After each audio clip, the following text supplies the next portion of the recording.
ఆ ఆ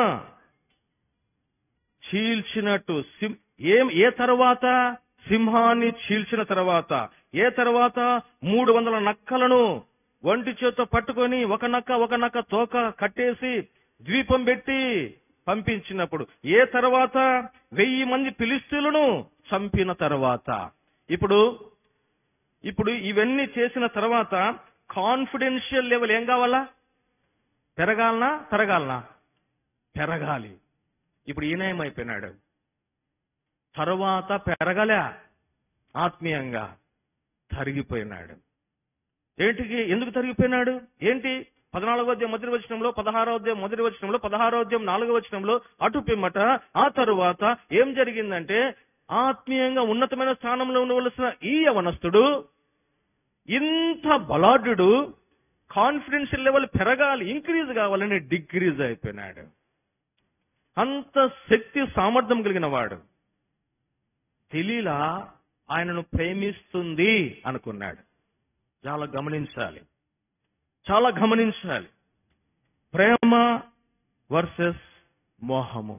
there is lot of difference between love and infatuation. చాలా తేడా ఉంది.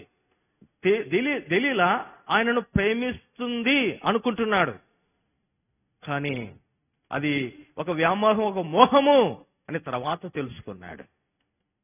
ప్రేమైన చెల్లి, తమ్ముడు, ఈనాడు లోకంలో ఉన్న ఈ ప్రేమకు, ఈ వ్యామోహం చేతిలో ఆ రోజు సంసోను చెరలో పడినట్టుగా ఈనాడు యవనస్తులు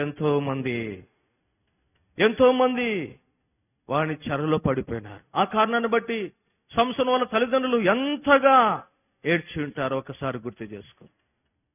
ఇంత బలాఢ్యుడు, నా గర్భంలో ఉండగానే నాజీరు చేయబడిన వాడు, దేవుని చేత ప్రత్యేకింపబడిన వాడు, దేవుని ప్రజలను విడిపించవలసిన వాడు, సైతాను చేతులోనికి చిక్కుకున్నప్పుడు, 2 కళ్ళు లేని కబోదిగా 2 స్తంభములకు కట్టబడినప్పుడు విషయము తెలుసుకొని తల్లిదండ్రులు ఎంతగా గుండెల పగిలిలో ఏడ్చింటారు.